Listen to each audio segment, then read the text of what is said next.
Aujourd'hui, on est au bout du tunnel. Nous avons réussi à conserver le patrimoine industriel du site de Richard Ducrot sur sa totalité sur le bassin d'Alès. Donc pari tenu aujourd'hui.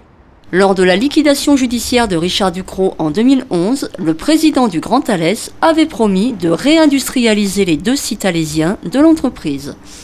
C'est dorénavant chose faite avec 3 sociétés de chaudronnerie qui s'installent sur Alès 1 et NTN SNR Roulement qui va fabriquer des roulements de 3e génération à Alès 2, soit une centaine d'emplois dans un premier temps.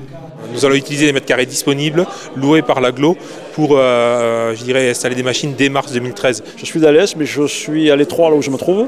Et ça fait pratiquement 3 ans que je cherche un site plus important.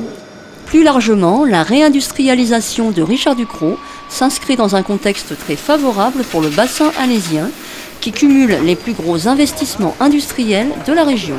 Rien que cette année, les industries d'Alès vont investir 130 millions d'euros pour plus de 600 emplois directs et indirects créés dans un premier temps.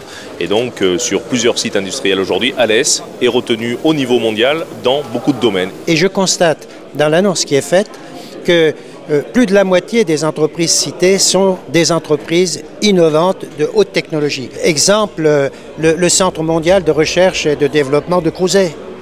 Jamais sur Alès, on a eu un centre de recherche mondial. Quand on parle de Mapgen, même chose. Produits pharmaceutiques haut de gamme, nouvellement créés. Accens également. SDTech, une entreprise qui n'est pas loin maintenant d'être mondialement connue dans les poudres, pour la pharmaceutique, pour la cosmétologie. Très content de rester sur Alès. Aujourd'hui, les compétences sont sur Alès. Industriellement, elles sont sur Alès.